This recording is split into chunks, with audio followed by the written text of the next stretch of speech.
Several and a half metric miles northeast of Sligo, split by a cascading stream, her body on earth, her feet in water, dwells the microcephalic community of Pacoon. This June of a morning, the whole village awoke to an unexpected burst of hot weather. Saffron-coloured in the bleach early sky, the sun blistered down, cracking walls and curling the brims of old men's winter-damp hats. Warm bum biddies circulated air in their nethers, flapping their skirts and easing their drawers. Joyous-voiced children fought for turns at the iron pump, their giggling white bodies splashing in the cool water from the maternal moor. Bone-dreaming dogs steamed on the pavements, and pussycats lay, bellies upwards, drinking in the gold effulgent warmth through their fur. Leather-faced fish-catchers, puzzled at the coarse Atlantic, now flat and stunned by its own salt-hot inertia. Shimmering black and still, it lay at the mercy of stone-throwing boys. The bowmen of the sands took respite from the endless cavalry charges of the sea. Nearby, Castle Hill groaned under the weight of its timeless ruins, while the distant mountains came and went in the mid-morning haze. Old Danny Conlon was already setting out the evening edition with ink-tinted fingers. Hottest day in living memory. It took something like that to get the Pope off the front page. So lay Pacoon, caught by summer in a winter thrall. As she lay thus dreaming twixt land and sea, all was light, and like a golden finger the morning was writ upon the scene.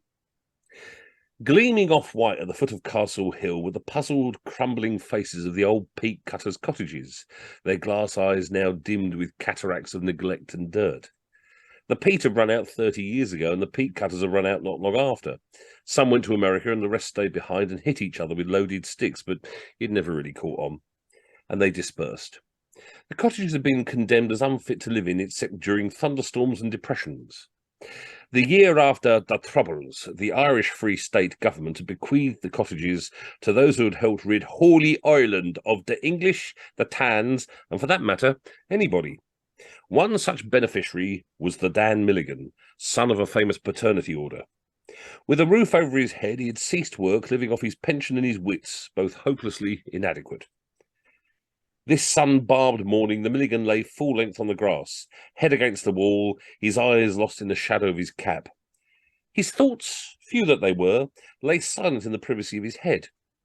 Across the road, through a gap in the hedge, Milligan observed a knobbly brown dog, snoozed down on the grass verge.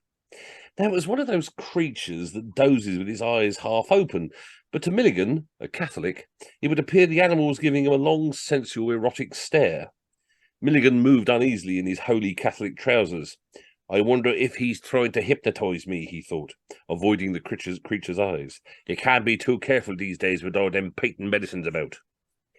In an attempt to break the white man's supremacy, Paul Robeson had once remarked, all handsome men are slightly sunburned. Milligan was no exception. He had also said it. He sat in the half upright. I think, he reflected, I think I'll bronze me limbs. He rolled his trousers kneewards, revealing the likes of two thin, white, hairy affairs of the leg variety.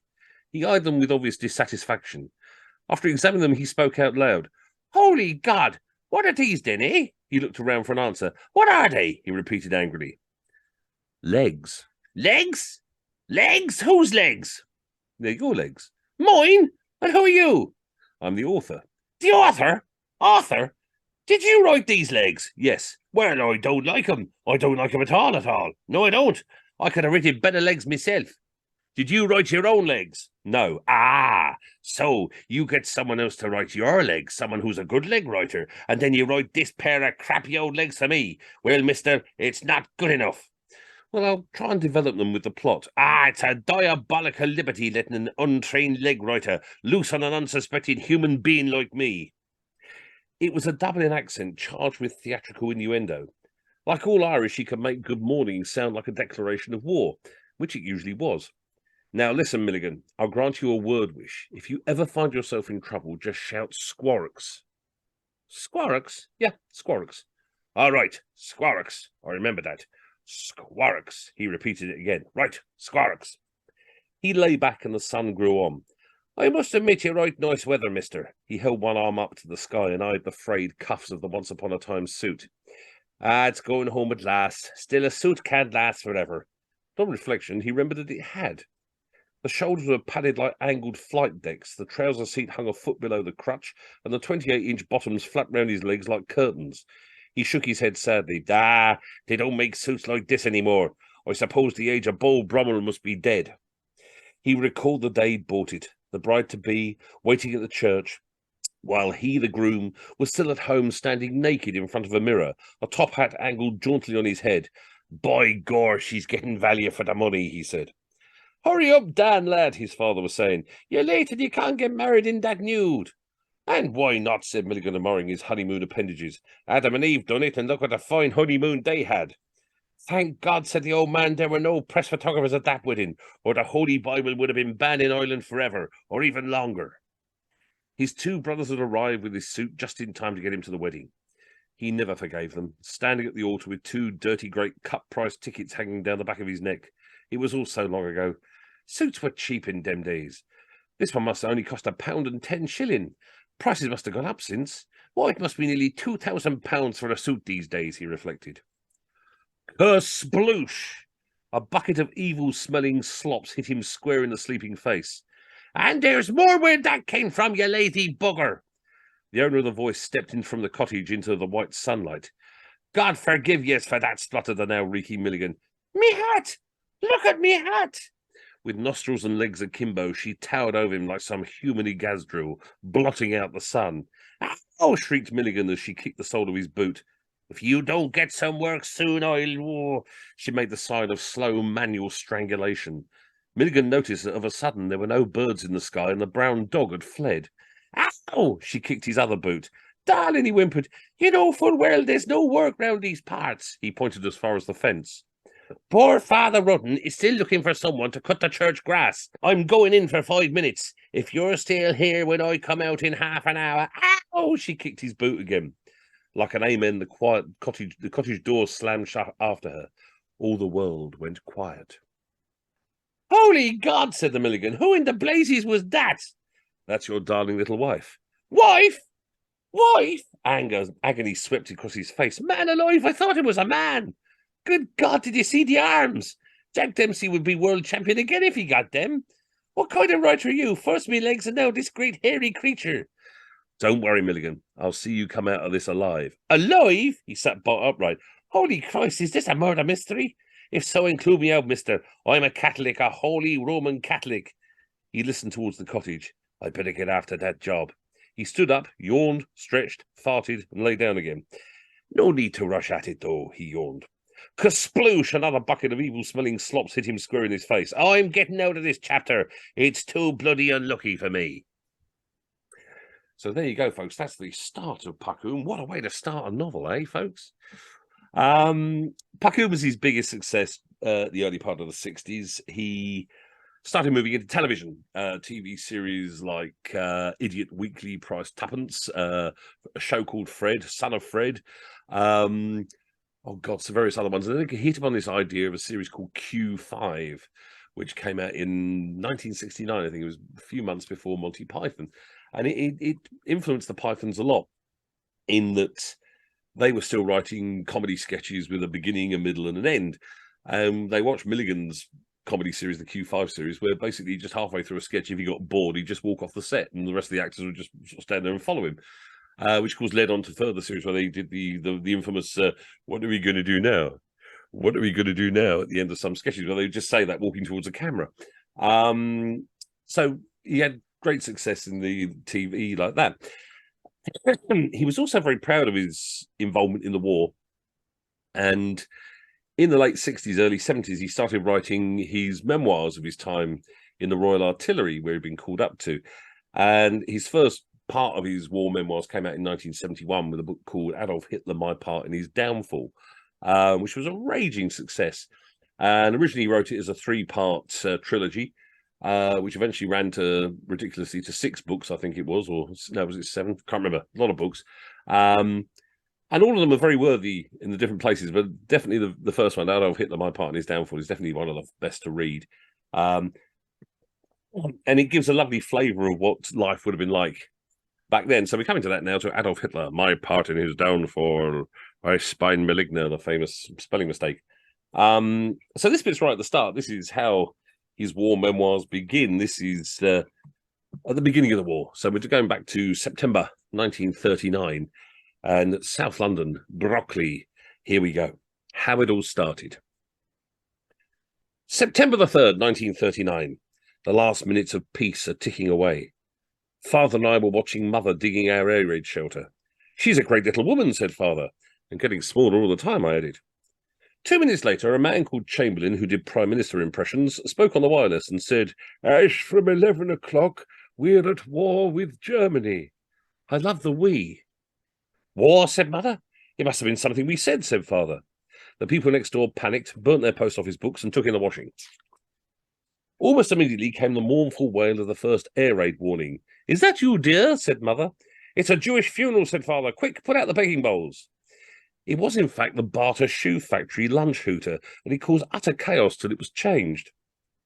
Uncle Willie, a pre-death mortician who hadn't worked for years, started making small wooden mushrooms. He sent them to Air Marshal Harris, requesting that they be dropped on Germany to prove that despite 5 days of war, British craftsmanship was still flourishing. They were returned with a note saying dropping wooden mushrooms during air raids might cause unnecessary injury. My brother Desmond, too, seized with pre-pubic patriotism, drew pictures of fantastic war machines. He showed Father. "Son," he said, "these inventions will be the salvation of England." They wasted no time. Carrying the portfolio of drawings in a string bag, they hurried to Whitehall by the 74 tram. After several arguments and a scuffle, they were shown into the presence of a curious nose-manipulating colonel.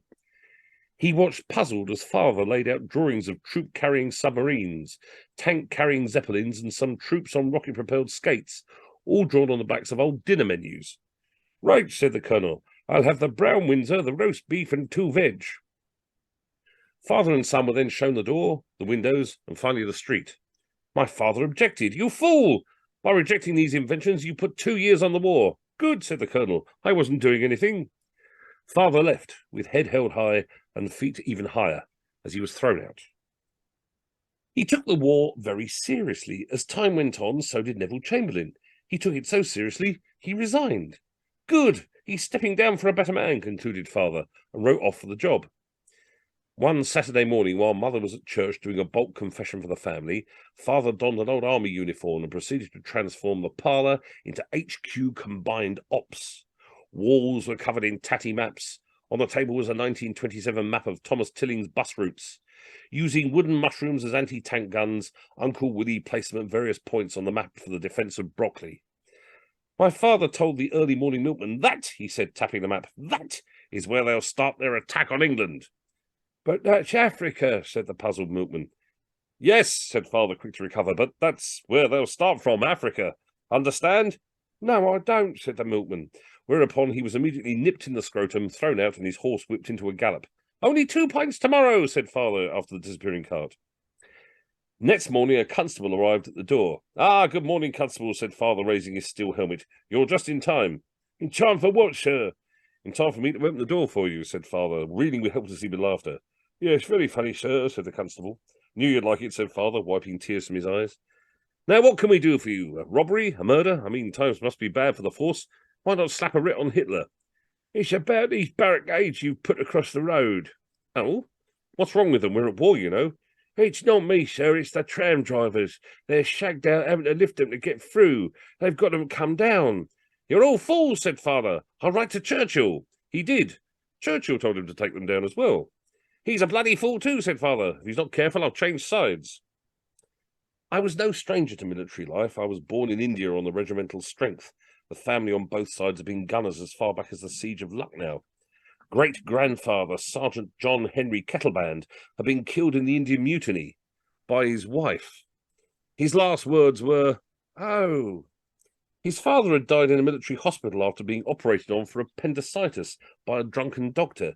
On the tombstone was carved R.I.P. in memory of Sergeant Thomas Kettleband, died of appendicitis for his king and country. Now, apparently, it was my turn. One day, an envelope marked OHMS fell on the mat. Time for my appendicitis, I thought. For Christ's sake, don't open it, said Uncle Willie, prodding it with a stick. Last time I did, I ended up in Mesopotamia, chased by Turks waving pots of Vaseline and shouting, Lawrence, we love you in Ottoman. Father looked at his watch. Time for another advance, he said, and took one pace forward. Weeks went by. Several more OHMS letters arrived, finally arriving at the rate of 2 a day, stamped urgent. The king must think a lot of your son, writing all those letters, said Mother, as she humped sacks of coal into the cellar. One Sunday, while Mother was repointing the house, as a treat, Father opened one of the envelopes. In it was a cunningly worded invitation to take part in World War II, starting at 7 and 6pence a week, all found. Just fancy, said Mother as she carried Father upstairs for his bath. Of all the people in England, they've chosen you. It's a great honour, son. Laughingly, I felled her with a right cross. I managed to delay the fatal day. I'll explain. Prior to the war, I was a keep-fit fanatic. Every morning you could see people counting the bones in my skinny body at Ladywell Recreation Track as I lifted barbells. Sometimes we were watched by the admiring girls from Catford Labour Exchange. Among them was one with a tremendous bosom. She looked like the Himalayas on their side. The sight of this released some kind of sex hormones into my being that made me try to lift some impossible weights to impress her. Loading the barbell to £160, that's about $70 in modern money, I heaved at the weights. Christ! An agonising pain shot round my back, into my groin, down my leg and across the road to a bus stop. Crippled and trying to grin, I crawled, cross-eyed with agony, towards the shower rooms. Screams of laughter came from the girls who'd been watching. Oh, yes, said our neighbour, Mrs. Windust. You've got a rupture coming. My husband had one from birth. All through our courting days, he managed to keep it a secret. Of course, on her honeymoon, he had to show me, and then I saw he was out together with a Gaythorne and Hollins advanced leather truss. He had to have it remodelled before we could have sectional intercourse. Terrified, I hied my way to the Hearts of Oak sick benefit Hindu doctor, who had a practice in Brockley Rise. Oh, yes, Milligan, you're getting a rupture, I can feel it, he said, inserting curry-stained fingers like red-hot pokers into my groin. That diagnosis from a son of the BMA was 35 years ago, and I'm not ruptured yet. Perhaps I'm a late starter. Rupture? The thought filled me with lumps of fear. Why? For 3 years I've been trumpet player with the Ritz Revels, a bunch of spotty musicians held together with hair oil. They paid 10 shillings a gig. Of this I gave Mother 9, who in turn gave 7 to the church for the poor of the parish. I couldn't understand it. We were the poor of the parish. Blowing a trumpet puts a strain on the groin up to the chest height, so every time we did a gig, I improvised a truss. I stuffed rags into an old sock until it was packed tight. I then placed it in a predicted rupture spot and attached it to my groin with lengths of tape and string that gave me a bulge in my trousers that looked like the erection of a stallion. Something had to be done. I mean, if some woman saw it, I could never live up to it. So I tried to reduce the bulge by putting leather straps round me and pulling them tight. Nothing happened except my voice went up an octave. It still looked obscene, but Mother came to the rescue. She sewed on an additional length of dyed black curtain, which covered the bulge, but brought the jacket halfway down my thighs. Embarrassed, I explained it away by saying, oh, this is the latest style from America. Cab Calloway wears one. He must be a cunt, said the drummer. I had bought the evening dress from my Uncle Alf of Catford for 38 shillings. The suit was tight, but then so was money, so I bought it. For weeks I played in my leather harness, trussed up like a turkey. After a month, I got saddle sores and went to the doctor, who passed me on to a vet, who in turn reported me to the police as a pervert. The pain in my back persisted. Sometimes I couldn't move for it. What I had was a slipped disc, a condition then unknown to the world of medicine. But to get a bad back at the time of your call-up rings as hollow as a naked wife in bed with a lodger saying that the laundry is late. In my case, it was true. The laundry was late. I was put in Lewisham General Hospital under observation. I think a nurse did it through a hole in the ceiling. Specialists seeking security numbers came in bunches of 4 to examine me. They prodded me, then stepped back to see what happened. He's still alive, said one. They then hit me all over with rubber mallets and kept saying to each other, what do you think? Days later, a card arrived saying renal colic. The old man in the next bed leaned over and said in a hoarse voice, get out of here, son. I come in here with varicose veins and they took me appendix out. Thanks, I said. My name's Milligan. Mine's Ethel Martin, he said. Ethel? It says Dick on your chart. I was when I came in, somewhere between there and here. He pointed in an obvious direction. The unkindest cut of all. Yeah, they got me mixed up with someone who wanted to be sterilised. How do you tell your wife you ain't what she thinks you are? You don't tell her, you show her. I'll think about it. From now on, that's all you will be able to do about it. Those sons of fun at the hospital, having failed to diagnose my ailment, discharged me with a letter recommending electrical treatment and headed to whom it may concern. I suppose that meant me. It was now 3 months since my call-up. To celebrate, I hid under the bed dressed as Florence Nightingale. Next morning, I received a card asking me to attend a medical at the Yorkshire Grey in Eltham. Son, said father, I think after all you'd better go. We're running out of disguises, and in any case, when they see you, they're bound to send you home. The card said I had to report prompt at 9:30. Please be prompt. And I arrived prompt at 9:30 and was seen promptly at 12:15. We were told to strip. This revealed a mass of pale youths with thin, white, hairy legs. A press photographer was stopped by the recruiting sergeant. For Christ's sake, don't! If the public saw a photo of this lot, they'd pack it in straight away. I arrived in the presence of a grey-faced, bald doctor. How do you feel? He said. All right, I said. Do you feel fit? No, I walked here. Grinning evilly, he wrote grade 1 in blood-red ink on my card. No black cap, I said. No, it's at the laundry, he replied. So the die was cast. It was a proud day for the Milligan family as I was taken from the house. I'm too young to go, I screamed as military policemen dragged me from a pram, clutching a dummy. At Victoria Station, the RTO gave me a travel warrant, a white feather, and a picture of Hitler marked, This is your enemy. I searched every compartment, but he wasn't on the train. So at 4:30, June the 2nd, 1940, on a summer's day of all mares' tails and blue sky, we arrived at Bexhill-on-Sea, where I got off. It wasn't easy, because the train didn't stop there. So there you go. Doesn't that make you just want to go and find out more and more about the Milligan? The success of the Adolf Hitler led to a movie being made of it. Rather unfortunately, it was a terrible movie. But the casting was quite interesting. They cast Jim Dale as Spike Milligan, and they had Spike Milligan playing his own father in it, which was...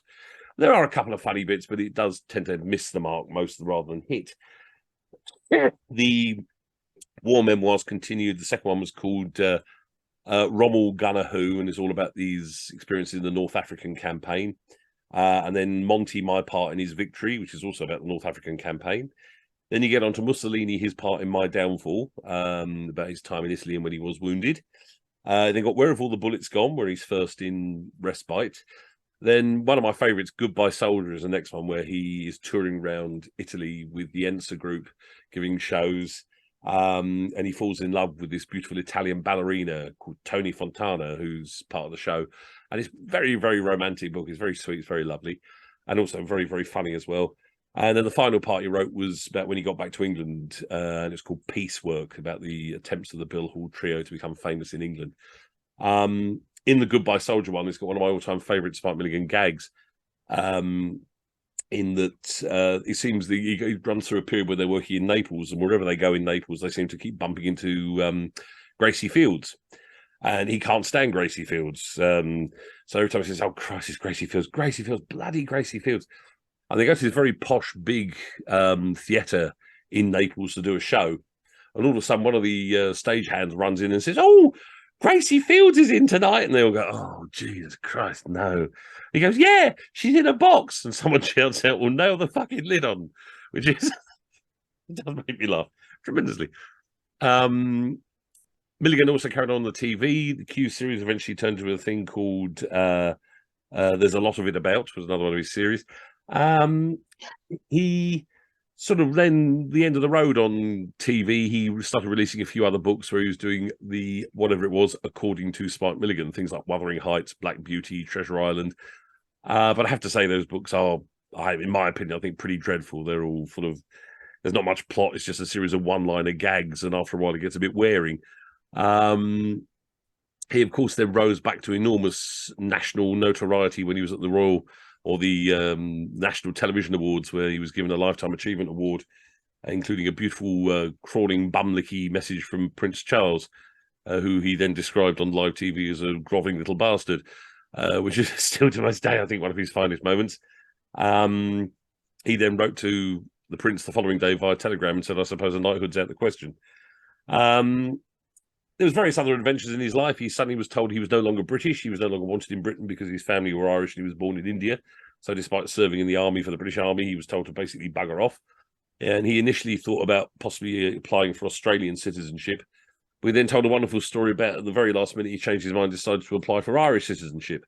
And he phoned the Irish consulate in London. And this is, hello, this voice has. He said, Spike Milligan. Oh, hello there, Spike. He said, I'm thinking about applying for Irish citizenship. Would you recommend it? He said, oh, by God, yeah, we're desperately short of people. As only the Irish could do it. Carol, wake up. And so moving on. I do my quiz every week. Check your knowledge. And so far, I think a grand total of about no one has ever asked me why I call it knowledge. Now, I got the name for knowledge from this book, another one of Spike's books. It was his second novel after Puckoon. It's called The Loony. It's nowhere near as classy or as good as Puckoon. He still has some very funny pieces in it. It's basically about an Irish idiot living in London who believes he's descended from the kings of Ireland, and he's desperate to prove that he is really a king. And he goes as far buying himself a throne and various other things. There's all different adventures, and he ends up back in Ireland. But there's a wonderful little chapter, and it is very brief, just called The Knowledge of the World, which is where I got the name Knowledge from, just to prove to you there. Look, it says Knowledge of the World, so just proves true. And this is, you know, even in later age, he could still have these moments of great comedy, and this is one of them. Right, the central character is called Loony, Mr. Loony, Mick Loony. Loony wasn't very bright at school, then he wasn't very bright at home. His parents took him to Bexhill-on-Sea. He wasn't very bright there either. They took him to Cambridge for the day. He came back none the brighter. What he needed was adult education, and the answer was but a door knock away. Ex-Sergeant Ted Fillimore, after 30 years in the Buffs, he retired, and now hungry and skint, he trudged his weighty suitcase of encyclopedias to Loony's door. He wiped the sweat from his brow. Down below his feet throbbed like dynamos in his shoes, and breathing a prayer he might find a punter, he knocked on the door of 113B Ethel Road. He didn't understand why the man who answered it was wearing a false beard and moustache, which after some questioning he removed.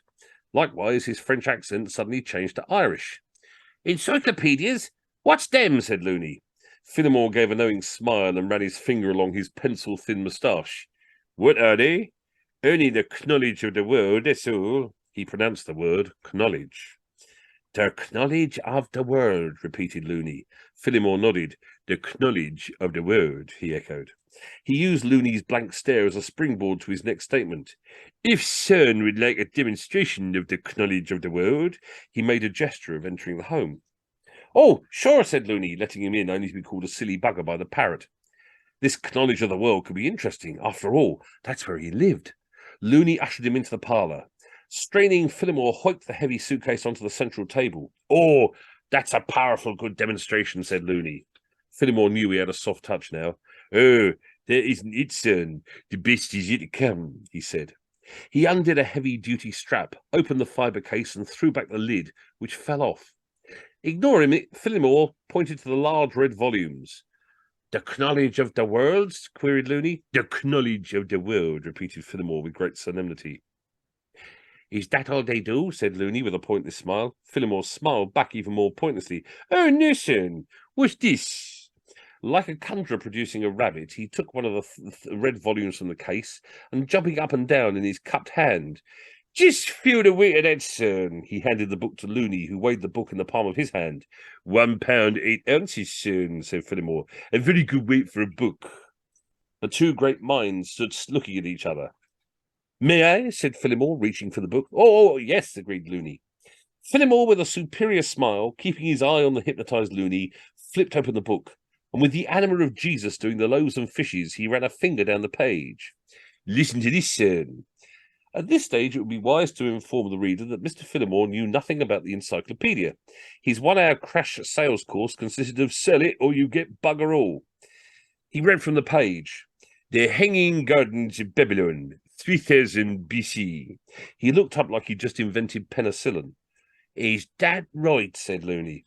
The knowledge of the world, son, said Fillimore. Don't go, here's another. He read again. The Nilgiri Hills, tea grown area on the west coast of India. Loony gasped. This was stuff he didn't know about. This is what posh people knew. He could walk into a room and say, "Hello, Jim, the Nilgiri Hills, tea-growing area in West India." Yes. Was there more? "Would Cern like to try?" said Fillmore, now faint with hunger. Looney took the book. "Go on, Cern. Open it at random." Looney leafed through the pages. Oh, here it was. Random. Haphazard. Without purpose. "It's a book that can give you a large portion of knowledge, Cern," said Fillmore. "For instance, say you was at a party at the American Embassy, and someone said," and here he put on an appalling American accent, "Say, buddy, do you know Abraham Lincoln's Gettysburg Address?" What would Cern say? Looney said he didn't know it, but surely it was care of the White House, Washington. That would get to him. Fillmore went on, staggering Looney with information. The giant squid was 60 foot long. The thylacine was extinct in Tasmania. New Grange was the largest monolith stone grave in the world. Gradually he was breaking Looney down by sheer salesmanship. But what finally broke Looney was when Fillmore fell to his knees, clutched Looney round the legs, burst into tears, showed him a picture of his wife and kids, his war medals, his race demand, and an unpaid bill for groceries, throwing in at the last minute that he too was a Roman Catholic, and ending up with, "For Christ's sake, buy a set, I'm fucking starving." Looney signed the HP agreement for monthly deposits, payments over the next 16 years, and paid a £5 deposit, whereupon Mr. Fillmore fainted. After cooking him 2 eggs, bacon, and chips, the revived salesman left with a £5 note and tears in his eyes, both of which were fake. So there you go, folks. The knowledge of the world. Now you know where it came from. I'll let you go, folks. I will give you a couple more little quick readings. Another one from Adolf Hitler in My Part in His Downfall, and another little piece from Puckoon. Just again, give you a flavour of the writing skills of this wonderful human being. Now, the next bit from Adolf Hitler, My Part in His Downfall, is the famous fight at Robin's Post. This is where, by this time, he had formed a band called the Boys from Battery D, and they played jazz for different shows and parties, and they've been asked to do basically an appearance at a very posh do at a country house, where there was British and Canadian officers would be there with their wives and girlfriends, and they are paid to come along and provide the entertainment. And this is what happened at the party. British officers are possibly the world's worst ballroom dancers. One or two of the more daring ones would wag one finger in the air and they went trucking. First signs of repressed inhibitions came in the Paul Jones. As they circled the ladies, there would be a few jolly Scottish whoops, and next they would do their cocking of the legs, which I'll describe later. The dance was held in a large and comfortable country-style lounge, chairs and sofas clad in loose floral covers, plenty of polished wood, a few Hercules Brabazon watercolours on the walls, standard lamps with silk shades, a few oriental curios, and traces of visits to foreign climes. What are foreign climes? Waiter, a pound of foreign climes, please. As the guests eased themselves in, we were playing lively tunes. The Woodchopper's Ball, Don't Sit Under the Apple Tree, Ma, I Miss Your Apple Pie, Honeysuckle Rose, Undecided, Tangerine. Oh, what memories these tunes bring back. Soon the floor was crowded. Drinks for the band were arriving at a steady rate. Major Chaterjack, MC DSO, came over to see that we were being looked after. He really was a great soldier. I, for one, would have followed him anywhere, but preferably away from the war. He was this kind of man. Autumn morning. Early sun was melting the night frost, leaving glistening damp trees. The battery is parading. Small wafts of steam are appearing from men's mouths and noses. The muster roll is called. The BSM is about to report to Major Chaterjack, "Battery all correct and present, sir," when there's a roar of a plane mixed with cannon shells all over the place. An ME-109, roof top, red propeller boss, panic. Battery as one man dive into the ditch. But not Major Chaterjack, MC DSO. He stands alone in the road, unmoved, produces a silver case, and lights up a cigarette. He is smoking luxuriously as we all sheepishly rise from what now feels like the gutter. He addresses us. "Yes, very good, men. You realise what you did was the right thing and I was in the wrong." What can you say to a bloke like that? Interval. We ditch our instruments and wander into the garden for a leak. Finding a bush, we ease springs. These are accompanied by the usual postern blasts, each one greeted with cries of "Good luck! Fall out the officers and drink up minds of Guinness!" As I was becoming accustomed to the dark, I was horrified. 5 feet from us on a garden seat was Lieutenant Goldsmith with a bird. As we slunk away, he called out, "Thank you, gentlemen, and what time's the next performance?" This was too much. We broke out into uncontrollable laughter. And once started, we just couldn't stop. By the time we got to the house, I was holding my sides with pain. On entering, we saw a huge fat woman seating at the drums, making a bloody idiot of herself. This just finished me off. The dance restarted. Without warning, a Canadian officer poured a beer into the bell of my saxophone. Yes, I also played that, which he thought was funny. I then threw the contents onto his jacket, something he didn't think was funny. He grabbed the saxophone. I stopped playing. Please let go, I said. This is a solo instrument. Our host came over. The Canadian was told that it just wasn't a done thing, old chap. The dance continued, and we, rather I, got drunker. Time now for what I told you was the leg cocking. This is an English officer gyration. The man assumes the position for a Highland reel, and then at the sound of a 2/4 or 6/8 tempo, he raises his right leg and leaps all over the room with one hand up in the air and one on his hip. We played Highland Laddie, and once the floor became a mass of leaping twits, all yelling, "Och-hi!" And this is when the fight started. One of the batmen serving drinks had his tray knocked flying all over Mrs. Hendricks. Captain Hendricks hit someone. Someone else hit him. This became very popular, and soon the room became a melee of fisticuffs and gentlemen. "Somebody stop them!" shrieked Mrs. Hendricks as someone punched her. She rushed up. "Quick, play a waltz!" We launched into Moonlight Madonna. Someone hit Major Chaterjack MC DSO, and his batsman laid out the offender, then carried Chaterjack MC DSO to safety. To help it all along, Doug Kidgel, our drummer, threw an occasional cream cake into the arena. The addition of confectionery to the struggling mass made exotic pictures. A red-faced major, his bald head supporting a chocolate eclair, hit a Canadian sporting a jam-covered ear. Kidgel's masterpiece, a large circular cream-topped cake which stuck to the back of a long officer's head, and for moments he stood like Greco's Christ ascending until a loping right felled him. The cake was picked up by a foot which trotted all over a chest that passed it onto a neck, and in short time cream, jam, treacle were liberally distributed over the uniforms of His Majesty's officers. Strawberry flan up the front of the jacket, apple strudel on the lower face, plus little blobs of cream on the epaulets was something we found difficult to salute. Someone covered in lemon curd was then punched backwards through an open window. Our host, his head split open, suddenly appeared, rising cross-eyed and smiling above the mass. "Molly!" he shouted, and disappeared again. The news from Moscow was good. Major Chaterjack MC DSO had recovered enough to come on again, and was rendered unconscious for a second time. He was immediately trodden underfoot. His batman grabbed his ankles and pulled him from the carnage, a seraphic smile on his face. There seemed no sign of the fight abating, so he played God Save the King and packed up our gear. There was a lot of booze left in the kitchen, so we drank it. Legend has it I slid to the floor, first calling for my mother and then a priest. To make matters worse, the band truck wouldn't start, so Edgington and Fildes dragged me along between them, with Kidgel walking behind making remarks.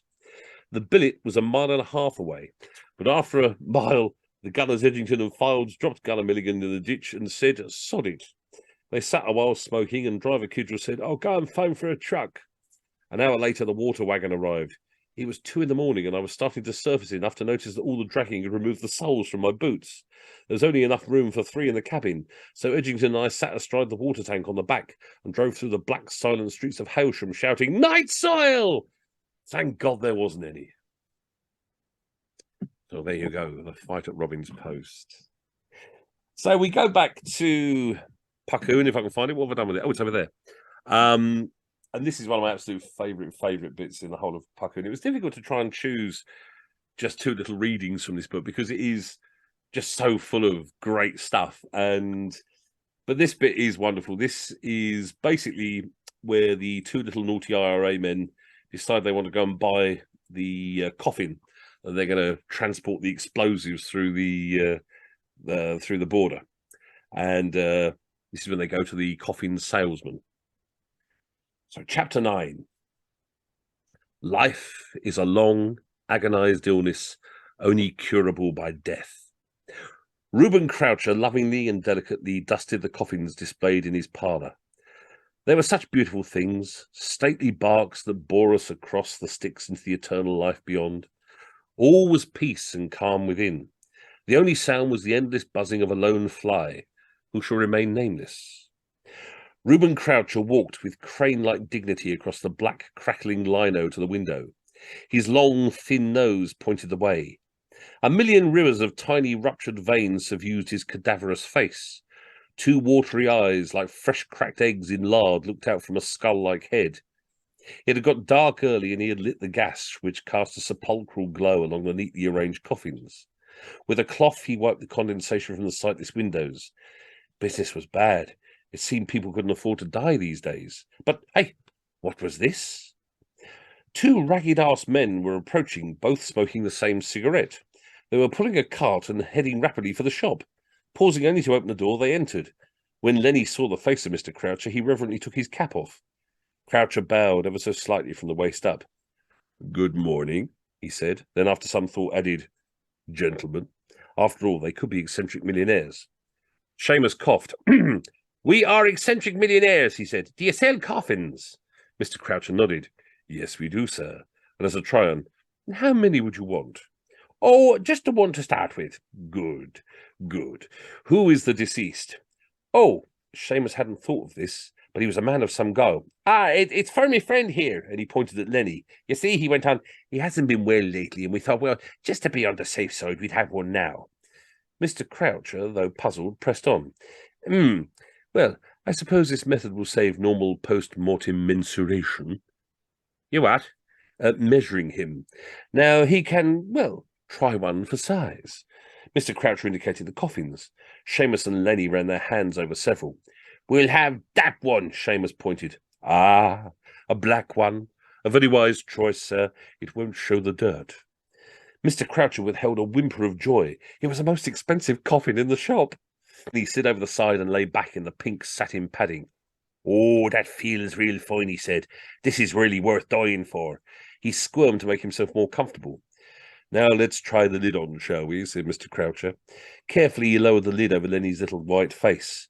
Seamus raised his voice. "How's that feel, Lenny?" "Very nice," came the muffled reply. "Right," said Seamus, addressing Mr. Croucher. "We'll have this one." Reuben rubbed his hands with professional pleasure, the dry skin crackling like parchment. 40 years he'd sold coffins, but never as quickly as this. His father, the late Hercules Croucher, OBE, had founded a fine parlour at Shoreditch. King Edward VII and his mistresses were on the throne when the young Reuben was given a black suit for his 10th birthday, that and a scale model replica of the famous Gainsborough coffin. It awakened in him some deep-rooted instinct. He buried it. Other boys felt little girls and played conkers, but little Reuben watched local workmen digging. "Now, sir," Reuben said, "if you will step into the office, we'll conclude the financial side." "You stay here a while," said Seamus, rapping on Lenny's coffin. In a small room at the back, Mr. Croucher slid behind an order book and perched on a fountain pen. His black tailcoat hung from his shoulders like a tired wings. Neatly he took down details in his book. All was silent, save for the scritch-scratch of his Waverley nib on ruled foolscap. A great pot of hot, steaming Irish stew was heading for the shop at 7 miles an hour. It was carried lovingly in the hands of Mrs. Reuben Croucher, ex-shot-put champion of Ireland. She walked with a brisk, bouncing athletic step, a step 40 years younger than her husband's. It had been a most successful marriage. He couldn't do it, and she didn't want to. They had one child. He didn't take after either of them. He did it all the time and walked with a stick. Into the shop bounded the ex-shot-put champion. "Cooey, are you in there, darling?" The lid of Lenny's coffin rose up. "Hello, little darling," said Lenny cheerfully. An Irish stew struck him right between the eyes. Mrs. Croucher ran screaming from the shop. "There's your receipt, sir," said Mr. Croucher, after carefully counting and recounting the 38 carefully forged pound notes. "We'll take the coffin back on our card," said Seamus, standing up. The culinary arts of the world are varied and a blessing to the sensitive innards of the gourmet, but never in his tour of the globe had Mr. Croucher seen a man in a coffin, unconscious and covered in Irish stew. That night, Reuben lay abed, cooing through his shrunken gums. £38 coffin sale. Oh, bless us and thank thee, O Lord, for the merciful benefits thou bestowest on us. He crossed himself on his homemade prayer, turned slowly onto his good side, and fell into a deep, peaceful £38 dream. At 3 o'clock in the morning, he died in his sleep. The cost of his funeral came to exactly £38. His puzzled wife was now in the county jail for passing forged currency. Without her restraining hand, her onanistic son now walked with 2 sticks and a stoop. Thank you very much. Dear, oh dear. Well, I hope you enjoyed that this evening, folks. I'm hope it opened your eyes to some maybe works of Milligan you weren't totally aware of. It's always worth finding out some of his stuff, but certainly the earlier stuff. Go for Puckoon, go for Adolf Hitler, My Partner's Downfall, and listen to as much of the Goon shows as you possibly can. What I meant to do when I opened the show earlier was one of Spike's favourite ways to open his shows was he'd start with a couple of poems. And he'd stand up in front of the audience, he'd say, "Ladies and gentlemen," he said, "this evening, I thought I'd start by reading a couple of Shakespeare's sonnets." And I thought to myself, why bother? He never reads any of mine, which is a wonderful way to start any show. I do hope you enjoyed yourselves. Any questions or anything or any money? Or they're cool. Well, I hope you enjoyed it. I hope you enjoyed it as much as I was reading them to you. I'll try and organise another reading show at some point. God only knows what it will be about. I've done ghost stories, I've done Christmas stories, and I've done Spike Milligan now. God knows what I'll do. Something. I'm sure I'll be able to think of something. But have you all enjoyed it? Yes. Very much. Yeah, that was good fun. And Carol, you managed to wake up for the second half. Well done. That was brilliant of you. No, Ian has got all those books. He absolutely has loved them and read them, but I never have. And he's almost like Dylan Thomas in the way he writes, isn't he? Oh, it's very, very poetic. Yeah, really poetic. The one he always reminds me of, I have to admit, it was an odd comparison with Laurie Lee. Yeah. Laurie Lee is obviously originally a poet rather than a prose writer, and when you read stuff like Side with Rosie or A Moment of War, as I walked out one midsummer, it's very, very flowery and poetic, the prose that he uses. And particularly the early stuff that Milligan wrote, you can really see the influence of that, the Irish writers and people like Lee, and also possibly, as you say, people like the one you said before, his name I can't remember all of a sudden. Dylan Thomas. Dylan Thomas, that's the fella. Yes, I knew somebody Irish. No, joking. I know he's Welsh. Give it a whirl, folks. Do give it a whirl.